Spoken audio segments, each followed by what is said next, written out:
Baik, Bismillah. Assalamualaikum warahmatullahi wabarakatuh. Kita lanjutkan kuliah hari ini.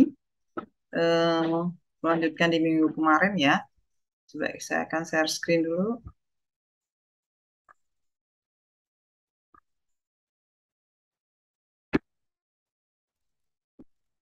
Baik, eh,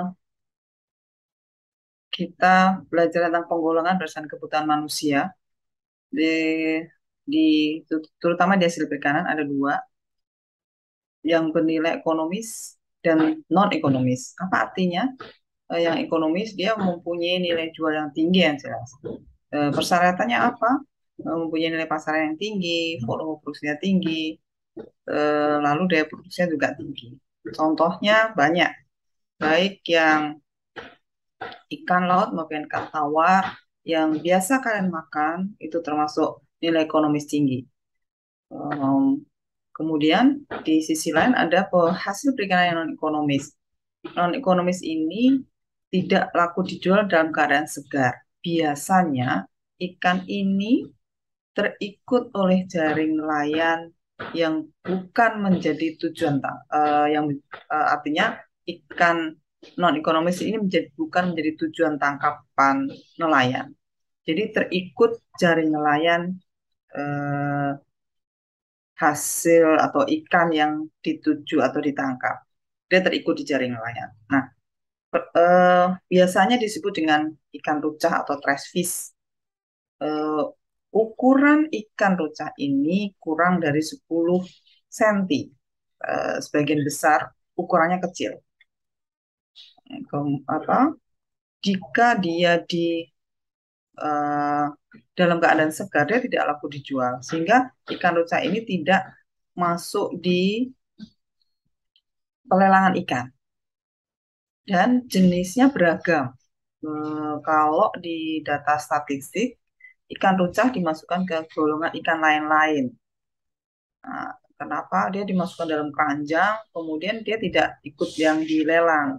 Nah, ikan ruca ini biasa disebutnya ada trash fish atau ikan sampah. Karena kalau kalian yang pernah jalan-jalan ke sepanjang tempat pelelangan ikan, banyak ikan-ikan rucah ini dibuang begitu saja di sepinggiran pantai atau di pinggir perairan itu. Eh, Padahal ikan-ikan rusa ini kalau secara nilai gizinya dia tidak jauh berbeda dengan ekonomis, hanya dia ukurannya kecil sehingga tidak bisa dimanfaatkan untuk diverifikasi olahannya, karena selama ini orang mengkonsumsi ikan untuk yang diambil ada bagian dagingnya. Nah, ada beberapa jenis ikan yang ukurannya besar tetapi masuk di golongan ikan ruca seperti hiu, pari. Itu juga eh, hasil perikanan tersebut tidak sengaja ditangkap juga bisa terikut. Lalu jika dalam keadaan segar pun dia tidak laku dijual dan tidak masuk di tempat pelelangan ikan juga. Nah, itulah penggolongan berdasarkan kebutuhan manusia atau penggolongan hasil perikanan berdasarkan kebutuhan manusia. Ada dua. Nah, eh, seperti yang tadi saya sudah sampaikan bahwa ikan rucah ini kalau berdasarkan kandungan gizinya tidak jauh berbeda dengan ikan yang bernilai ekonomis tinggi, sehingga eh, selama ini pemanfaatan ikan rucah jika dalam keadaan segar itu hanya untuk pakan ikan-ikan yang ukuran ikan-ikan budidaya seperti kakap, kerapu, karena memang tahu bahwa ini nilai proteinnya juga tinggi. Jadi kan sumber protein dari hewan. Dan jika diolah selama ini hanya diolah menjadi ikan asin.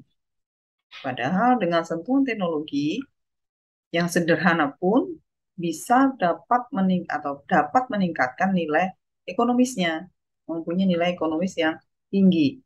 Beberapa penelitian saya pun mengangkat eh, beberapa olahan produk yang berbahan baku ikan rucah ini. Saya pernah membuat konsentrat protein ikan, saya pernah membuat hidrolisat protein ikan, saya pernah membuat dendeng giling ikan rucah, saya pernah membuat produk ikan fermentasi berbahan baku ikan rucah. Eh, dan itu beberapa penelitian yang sudah dilakukan. Artinya apa?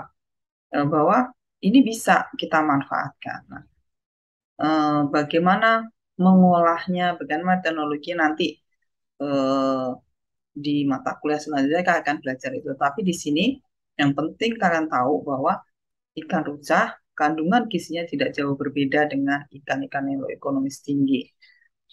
Hanya dia jumlah atau ukurannya yang kecil sehingga orang tidak akan melirik itu. Kemudian kita akan belajar tentang kelebihan ikan. Stok selalu ada. Apa artinya stok selalu ada? Bahwa ikan atau hasil perikanan baik dari laut maupun dari tawar itu eh, selalu ada atau apa pada saat misalnya nelayan tidak melaut, kita bisa manfaatkan dari ikan tawar atau pada saat ikan tidak melaut, ikan-ikan laut yang sudah ditangkap itu mulai proses pengawetan atau menjaga rate dinginnya atau pengawetan suhu rendah, kita bisa memanfaatkan eh, hasil perikanan itu untuk dikonsumsi. Eh, tetapi dengan catatan pada di proses pengawetannya tetap menjaga tingkat kesegarannya. Artinya itu stok selalu ada. Nah, tadi seperti saya sampaikan sebelumnya bahwa pada saat nelayan tidak melaut, ada 1 bulan, ada beberapa hari di 1 bulan itu nelayan tidak melaut eh, pada saat bulan purnama. Kenapa tidak melaut? Satu, memang gelombangnya lebih tinggi. Yang kedua, kan tahu bahwa ikan atau hasil perikanan itu pada umumnya mempunyai sifat fototaksis. Dia suka dengan cahaya. Oleh karena itu, kalau kalian memperhatikan eh, beberapa nelayan juga pada saat dia mencari fishing ground ikan, selalu membawa lampu atau petromak atau lampu yang lain untuk menarik ikan-ikan itu masuk di jaring nelayan itu. Nah, pada saat bulan purnama, bulan itu ternyata bisa menerangi seluas samudra atau seluas lautan tersebut, seluas perairan itu. Sehingga cahayanya menyebar, tidak fokus di satu titik di lampu yang dibawa oleh nelayan. Misalnya dia memaksa untuk melaut. Nah, karena itu di bulan purnama nelayan memilih untuk tidak melaut karena apa? Pasti jumlah tangkapannya sedikit.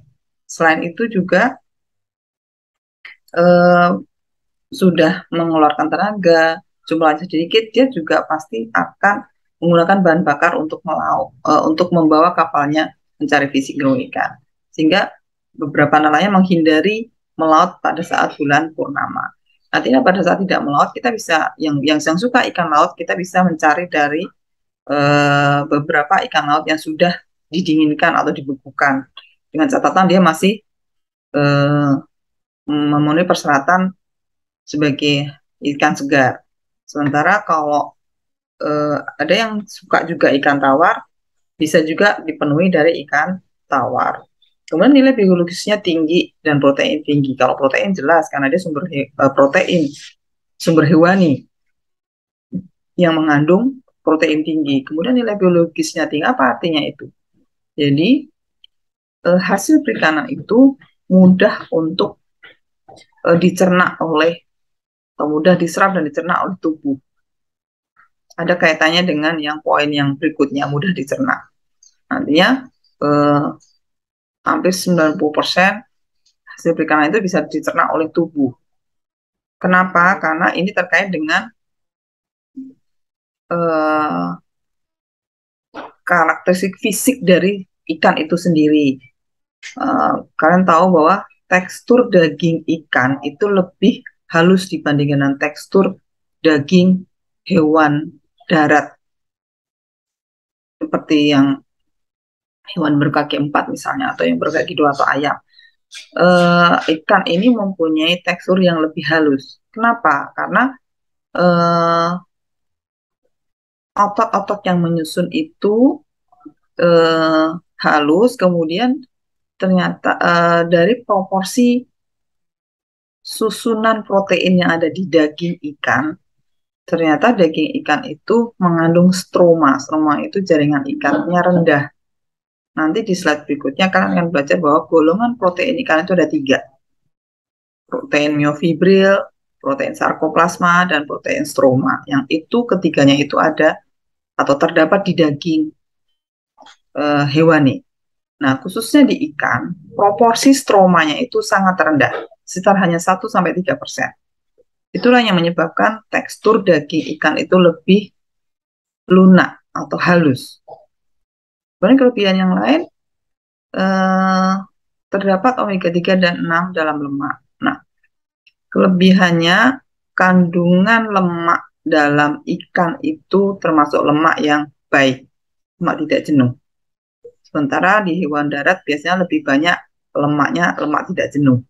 Karena itu tren konsumsi untuk kebutuhan hewani lebih ke hasil perikanan karena menghindari tadi kandungan omega, kandungan lemak jenuhnya di hewan darat. Kemudian hal yang lain, harganya relatif murah. Yang pasti 1 kilo daging harganya berkali-kali lipat pada untuk ikan-ikan laut yang biasa dikonsumsi ya. Itu 1 kilonya bisa sepertiganya dari harga harga daging hewan darat. Oleh karena itu ikan ini relatif lebih murah. Kemudian sebelumnya tadi ada cepat dan mudah disajikan ya, tanpa harus banyak mengolah, cukup hanya dengan digoreng misalnya, itu kita sudah bisa memanfaatkan olahan ikan. Apalagi kita akan mengolah diversifikasinya itu kan variannya lebih banyak. Tapi dengan kukus, dengan goreng itu kita sudah bisa menyantapnya. Tetapi kalau daging hewan darat misalnya, kita perlu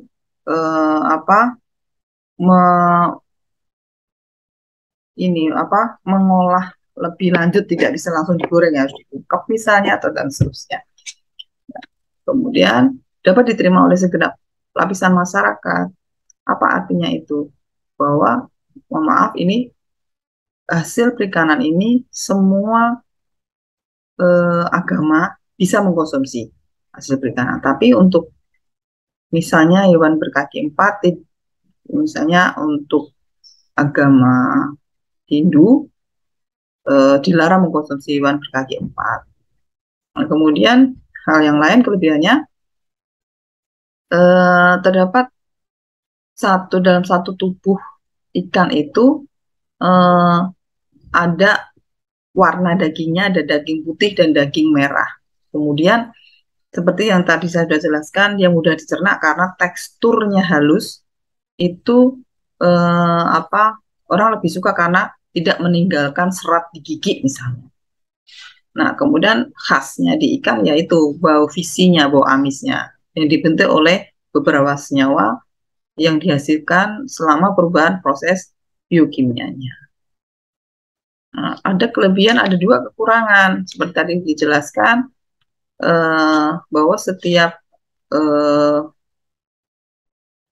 bahan baku itu selalu mempunyai kadar air yang tinggi. Kadar air yang tinggi itu menyebabkan peluang untuk pertumbuhan mikroba karena menjadi media pertumbuhannya kan air itu. Nah, khususnya di ikan itu ternyata pH-nya itu mendekati netral. Sampai di sini pertemuan hari ini.